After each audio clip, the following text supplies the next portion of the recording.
Hello guys, as a woman ഞാൻ എന്റെ ലൈഫിൽ ഏറ്റവും ഇടങ്ങറാവുന്നത് എന്റെ മെൻസ്ട്രൽ പീരീഡിലാണ്. കറക്റ്റ് എന്തെങ്കിലുമൊക്കെ ഒരു പ്രോഗ്രാം പ്ലാൻ ചെയ്തിട്ടുണ്ടാവും, ആ ടൈം നോക്കിയിട്ടാവും മൂപ്പരാൾ എത്തുന്നത്. അതേപോലെ തന്നെ ഞങ്ങൾ ഈ ഒട്ടുമിക്ക ഗേൾസും ഫേസ് ചെയ്യുന്ന വേറെ കുറച്ച് ഇഷ്യൂസ് ഉണ്ട്. ലീക്കേജ് ഇഷ്യൂ, യൂസ് ചെയ്ത പാഡ്സ് ഡിസ്പോസ് ചെയ്യുന്നത്, നോർമൽ സാനിറ്ററി പാഡൊക്കെ യൂസ് ചെയ്യുമ്പോൾ ഉണ്ടാവുന്ന റാഷസ് ആൻഡ് ഒരു പബ്ലിക് വാഷ്റൂം ഒക്കെ യൂസ് ചെയ്തിട്ട് ഇത് ചേഞ്ച് ചെയ്യുമ്പോൾ നമുക്ക് ഉണ്ടാവുന്ന ഒരു ഡിസ്കംഫർട്ട്. ഈ പറഞ്ഞ ബുദ്ധിമുട്ടുകളൊക്കെ ജീവിതത്തിൽ ഒരിക്കലെങ്കിലും ഫേസ് ചെയ്യാത്ത ഗേൾസ് വളരെ കുറവായിരിക്കും.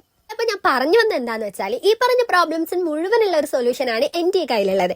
ഇത് വന്നിട്ട് ലവ് ഫോർ എന്ന് പറഞ്ഞ ഒരു ബ്രാൻഡിന്റെ പ്രീമിയം സാനിറ്ററി നാപ്കിൻസ് ആണ്. ഇതിൽ 12 യൂണിറ്റ്സ് പാഡ്സ് വരുന്നുണ്ട്. ഗൈസ്, ഞാൻ 100% ഉറപ്പിച്ച് പറയാം, ഈ ഒരു ഐറ്റം മെൻസ്ട്രൽ പീരീഡിലുള്ള ഒരു സ്ത്രീന്റെ കംപ്ലീറ്റ് ഇഷ്യൂസ് മനസ്സിലാക്കി ചെയ്തിട്ടുള്ളതാണ്. കാരണം എന്താണെന്നറിയോ, ഇത് 100% റാഷ് ഫ്രീ ആണ്, എക്കോ ഫ്രണ്ട്ലി ആണ്. ഇതിൽ യാതൊരു വിധത്തിലുള്ള ആർട്ടിഫിഷ്യൽ ഫ്രാഗ്രൻസോ കളേഴ്സോ ഒന്നും തന്നെ യൂസ് ചെയ്തിട്ടില്ല. ഈ ഒരു ഐറ്റത്തിന്റെ ഏറ്റവും വലിയ ഹൈലൈറ്റ് എന്താണെന്ന് വെച്ചാൽ, നമ്മൾ യൂസ് ചെയ്തിട്ടുള്ള പാഡ്സ് നമുക്ക് വളരെ ഈസി ആയിട്ട് ഈ ഒരു പൗച്ചിൽ തന്നെ ഡിസ്പോസ് ചെയ്യാൻ വേണ്ടി പറ്റും. പിന്നെ അത് മാത്രമല്ല, നമ്മളൊരു പേഴ്സണൽ നീഡ് എന്താണെന്നുള്ള മനസ്സിലാക്കിയിട്ട് ഒരു ടിഷ്യൂ പേപ്പറും പിന്നെ ഒരു വെറ്റ് വൈപ്സും ഇവരതിന്റെ കൂടെ തരുന്നുണ്ട്. യൂസ് ആക്കിയിട്ടുള്ളത് അൾട്രാ സോഫ്റ്റ് കോട്ടൺ ആണ് and it super absorbent and anti bacterial. ഇതേപോലത്തെ ഐറ്റംസ് ഒക്കെ കയ്യിലുണ്ടെങ്കിൽ നമുക്ക് ഈസി ആയിട്ട് പീരീഡ്സിന്റെ ഇറിറ്റേഷനോടൊക്കെ ബൈ പറയാം. ഞാൻ എന്തായാലും ഒരു പേജ് താഴെ മെൻഷൻ ചെയ്യാം, ഒന്ന് ചെക്ക് ഔട്ട് ചെയ്തൊക്കെ. അപ്പൊ ബൈ ഗൈസ്.